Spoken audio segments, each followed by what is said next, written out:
নোয়া বাঁধানো ভেঙে গেছে মানে আমি তো আর ছোট সাহেবকে বিপদের হাত থেকে রক্ষা করতে পারবো না। এখন কি হবে? তোমার মেয়ের প্ল্যানটা কিন্তু খুব সহজ। প্রথমে সে আয়ুষকে বিয়ে করবে, তারপর গাঙ্গুলি বাড়িতে ঢুকবে, আর তারপর সমস্ত সম্পত্তি সে নিজের নামে করবে। তা আমিও তো সেই কারণেই ঈশানের সাথে বিয়ে করতে চেয়েছিলাম। তাহলে আমি খারাপ আর তোমার মেয়ে মহান কি করে? কুসুম, তোর সব সম্পর্ক, সব বন্ধন তোকে এখানেই ফেলে যেতে হবে। কাল যখন তুই আমার সঙ্গে মালদা যাবি কুসুম, তোর সঙ্গে কারো কোনো সম্পর্ক থাকবে না। তোর সব সম্পর্কে শেষ হবে আজ রাতে। উফ, আমি এত ভুলোমনা হয়ে যাচ্ছি না। গাড়ির চাবিটা গাড়িতেই রেখে চলে এসেছি। অদ্ভুত, মানে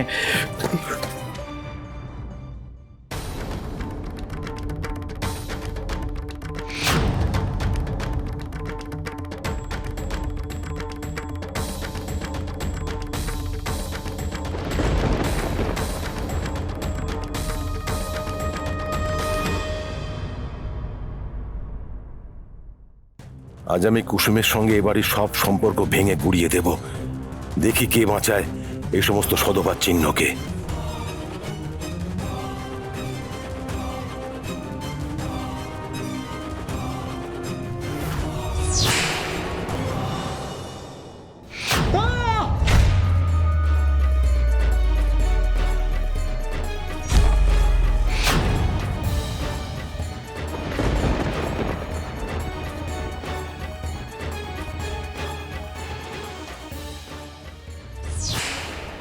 কুসুম!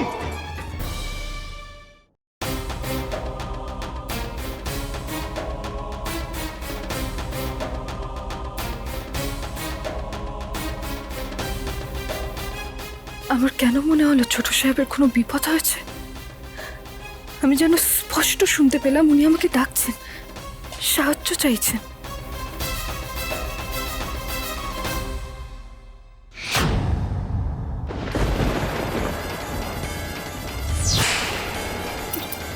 নোয়া বাঁধানো, আমার নোয়া বাঁধানো গেল কোথায়? আমার হাতেই তো ছিল, করে খুলে গেল, এটা কি খুব সম্ভব? বাইরে কিসের আওয়াজ হচ্ছে? বাবাই বা গেল কোথায়?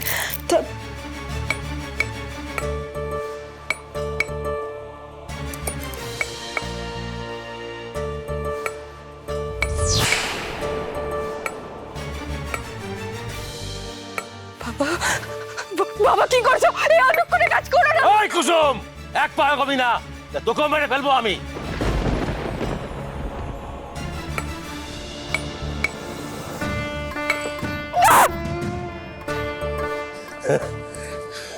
শেষ করে দিয়েছি, শেষ করে দিয়েছি। তোর তোর সদবার চিহ্ন আমি শেষ করে দিয়েছি। তোর সঙ্গে কারোর কোনো সম্পর্ক নেই, কারণ না।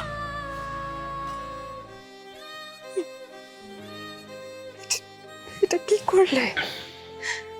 কেন করলে এরকম? কি হয়েছে কি তোমার? আমি যা করেছি অনেক আগেই করা উচিত ছিল। তুই যখন এই বাড়ি থেকে বেরোবি কোনো সম্পর্ক ছাড়া বেরোবি। নিজের বাবার, আয়ুষ বাবার মধ্যে তুই যখন আমাকে বেছে নিয়েছিস তখন তোর জীবনে ওই নোয়া বাঁধানোর কোনো মূল্য নেই, থাকতে পারে না। কিন্তু এই নোয়া বাঁধানো ছোট সাহেবের রক্ষা কবচ ছিল। জানো কিছু তুমি? জানো জানো না তো তাহলে? আমার জানার দরকার নেই, আমি যা চাই সেটাই করেছি, ব্যাস। যখন করেছো তখন শুনতে তো তোমাকে হবেই। তাহলে শোনো,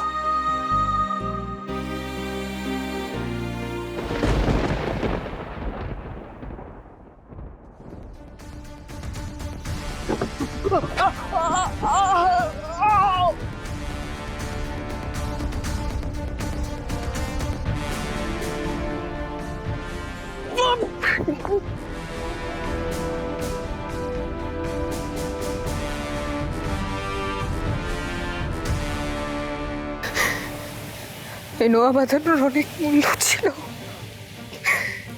এটা আমার ছোট সাহেবের রক্ষা কবচ ছিল বাবা, আর সেটা তুমি মেরে ভেঙে দিলে।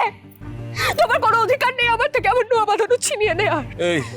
এই কুসুম, তুই সব মিথ্যে কথা বলছিস, এসব তোর অজুহাত। না না, আমি সব বিশ্বাস করি না। না, তুই তোর অন্ধবিশ্বাস দিয়ে আমাকে তুই বোকা বানাচ্ছিস। হ্যাঁ, বোকা বানাচ্ছিস। কুসুম, তুই তোর সম্পর্ক বন্ধন সব ছুঁড়ে ফেলে দে। চল চল ভেতরে চল, কাল সকালে আমরা মালদা যাব। আমি আমার মেয়েকে নিয়ে মালদা ফিরতে চাই, গাঙ্গুলি বাড়ির বউকে নিয়ে নয়। বাবা, তোমায় একটা কথা বলে দিই, এই নোয়া বাঁধানো আমি নিজের শরীরের থেকে কখনো আলাদা করব না, কখনো আলাদা করব না। এই নোয়া বাঁধানো আমার শরীরের থেকে সেদিনই আলাদা হবে যেদিন সেদিন আমি চিতায় উঠবো। তুই যা খুশি তাই কর, যা খুশি কর, কাল তোকে মালদা ফিরতে হবে, ফিরতে হবে মালদা।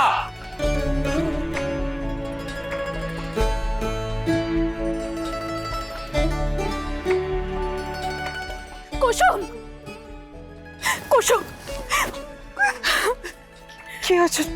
তুমি কাঁদছো কেন? অনুশ্রী, সব ঠিক আছে? কুসুম, একটা সাংঘাতিক অঘটন ঘটে গেছে।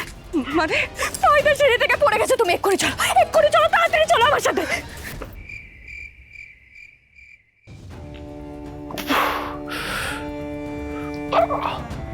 অনেকগুলো জায়গায় আঘাত লেগেছে, আপনারা কোনো হাসপাতালে নিয়ে গেলেই ভালো করতেন। ও আমারই মতন ডাক্তারবাবু, হসপিটালে যেতে চায় না একদম। আপনি যা ট্রিটমেন্ট করার এখানেই করে দিন প্লিজ।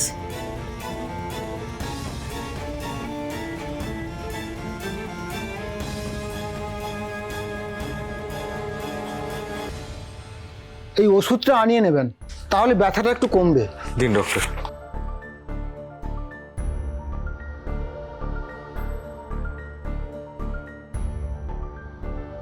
একের পর এক বিপদ লেগেই আছে। বিপদ যে কেন পিছু ছাড়ে না আমাদের, কে জানে।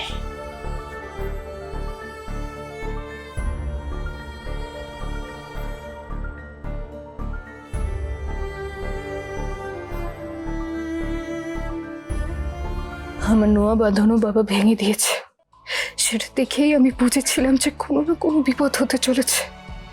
কিন্তু নোয়া বাঁধানো ভেঙে গেছে মানে আমি তো আর ছোট সাহেবকে বিপদের হাত থেকে রক্ষা করতে পারবো না।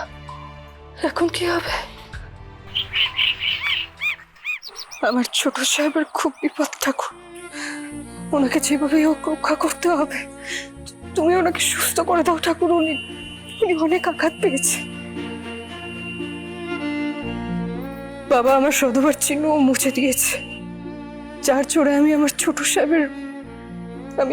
সাহেবের রক্ষা করতে পারতাম। এখন সেটা নেই আমার কাছে,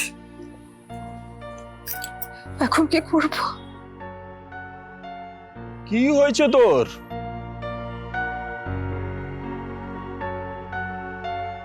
সাত জন্মের বন্ধন, এক জন্ম পালন করতে পারলে না?